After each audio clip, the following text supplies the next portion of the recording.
Hey guys.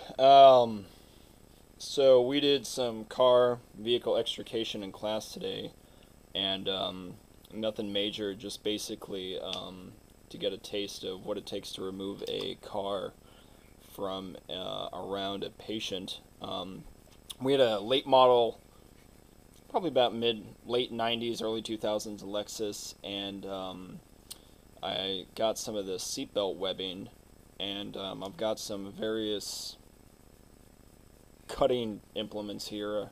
I've got a Leatherman OHT one hand tool, and it's got a strap cutter on it, and I've got my Chris Reeve Omnums on, which some people might carry because it's got the glass break option. I've got some Klaus shears with the rip shears attachment on it. These are usually what I take to the hospital with me when I'm doing my rotations. I've got some, I don't know, various other shears. I've got some NAR Rescue shears that came with a kit. I like these because they have the, you can't really see it, but it's got an O2 cutout, which is kind of handy. They just happen to be in the Tactical black, which I kind of think is stupid. I've got the Victorinox rescue tool. I like this one as well. Um, I've got my Microtech SOCOM, which is one of my favorite knives, and I've also got the Blackhawk CQD Mark 1. This is the newer version. I'm sorry, the original version with the 154 cm blade. They no longer make this anymore, but it's got the glass tip breaker on top, the carbide glass tip breaker, which you can see, and it's also got a seatbelt web cutter on it as well. So the game plan for this is going to be basically cutting the webbing 3 times each. The reason why I want to do that is because I want you. Some of us or some people, I try to keep my tools as sharp as possible. I've used my Benchmade rescue hook, which I probably didn't mention I have. This is, I guess, sort of the standard that everybody else is trying to copy. In a sense, they've made a really good design. I've used this to facilitate cutting people's clothes off in the hospital when I hand off my shears to a doctor who doesn't have them or something. This tool works really, really well. Um, the rip shears work pretty well. They mainly rip through clothes. The shears are all pretty much the same. I haven't really used this on anything. I've used the OHT once on paracord. So anyways, as I was saying, I try to keep my tools in really, really good shape. I try not to cut up anything that I don't think it's going to be able to cut through. Such like, some people use their knives to cut wire. I don't do anything like that. I keep them in pretty good shape. I have a utility knife that I use for other purposes, for sort of like cutting down cardboard and stuff. But I want to cut the webbing with each tool 3 times each because there are a lot of people post reviews right off the box. They're like, hey, just came in the mail. I'm going to show my new rescue hook or knife cutting through this material. Razor sharp right out of the box. But they don't necessarily do a follow-up. Yes, there are people who do follow-ups and whatnot, but they don't necessarily do it with the, I guess, sort of rescue-oriented, whatever you want to categorize that category. The whackers or rescue Randys that are out there who carry all this shit on them, which I'm probably one of. So, I want to cut the webbing 3 times because I want to see if the new blades cut really well right out of the box, and then with this nylon webbing, in a sense that's a seatbelt, you can see the part of the buckle up in the camera. We'll see if it dulls the blade and how quickly it dulls the blade. Real quick, I guess to those of you in Oklahoma right now, it appears that there's a giant tornado coming through, so hopefully you guys are being safe. But right now we're going to do the Benchmade rescue hook. I think this is the Benchmade number 8. I think you can see the national stock number on there, if I can get that to focus. And this is a really good tool. I like it. It fits in your hand really well. You can do it with gloves. It's got a nice little sheath to it,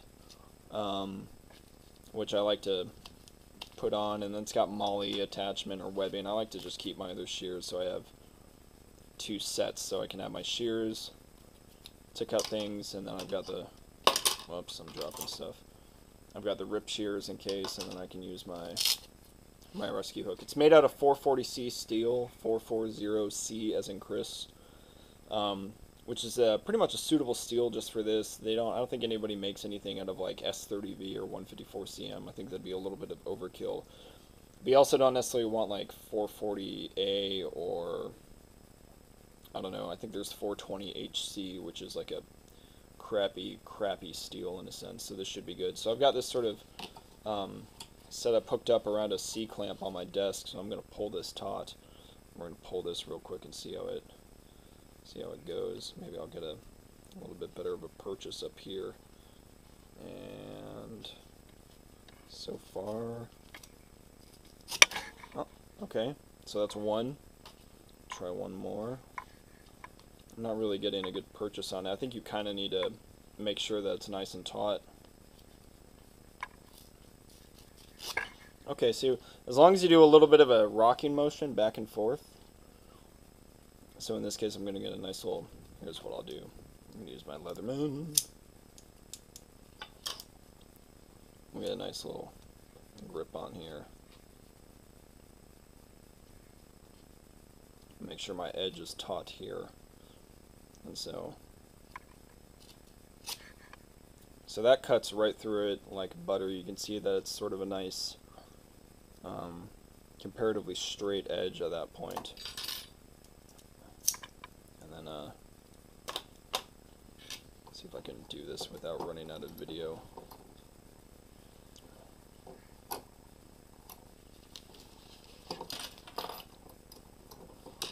Kind of feel like I should treat this like a gun video and would just say BSI, scene safe, or I guess standard precautions.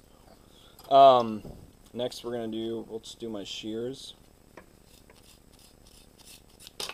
Okay, so not as quick. That's 1, 2,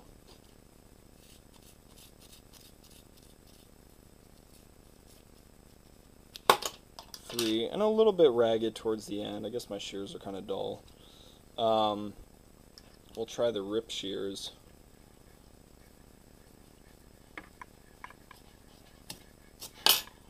Wow, really ragged, and you can see right off the bat that the odds of me... Oh no, that's not too bad, but really ragged nonetheless. Let's try one more time. Let's pull. Okay, not too bad. I really got to pull though, which isn't... Okay, that's just me being a retard. Did not mean to say that. It is me being inadequate and stupid. Not that people who are mentally handicapped are. I'm going to stop talking. Other shears do okay. A little bit better than my titanium shears. That might have been 4 times, but that's okay. Shears seem to work. The NAR shears work really well. North American Rescue. I'm running out of slack again, so let's just...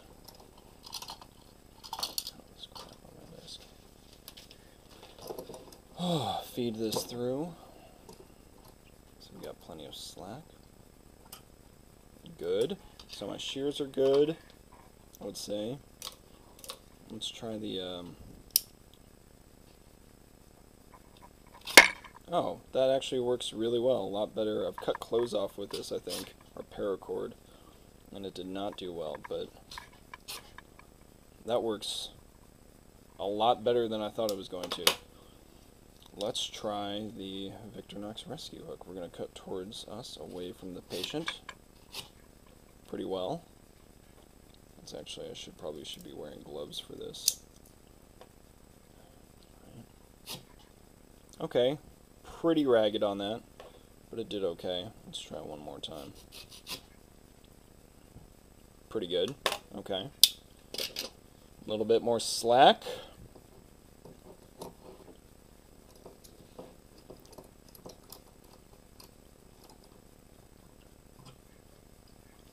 try my Masters of Defense or Blackhawk Mark 1.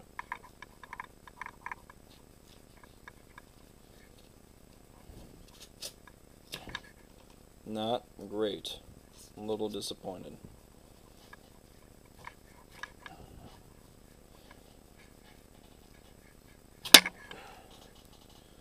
Not great. Okay, let's try my SOCOM Elite. Cutting away from the patient. Pretty good. Let's not try to cut off my fingers.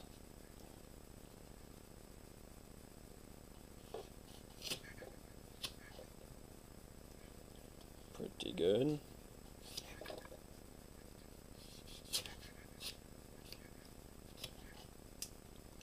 Not bad. Let's try my, give it a little bit more slack. I only have 10% left on here. Let's try my Umnumzan. Okay. Holy grail of knives. Let's see how this baby will do. Not good. Not as sharp.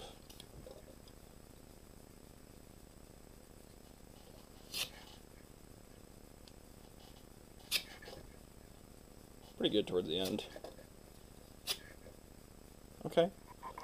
10% of my video left, that's it. I would say the rescue hook works a little bit better, but the Leatherman OHT, one-handed tool, works really well. Really, really well. They all did actually okay. The thing I think that performed the least was this, actually. So, you know, I guess good for cutting off clothes. Shears seem to work actually really well. They have the most control. Everything else, just getting that initial purchase point in order to cut, kind of sucks. So I guess save your money if you want. If you want to buy them, go ahead. If not, stick to your shears. Shears are cheap. And they seem to work just as much as all this expensive other crap. So that's it. Thanks for everything.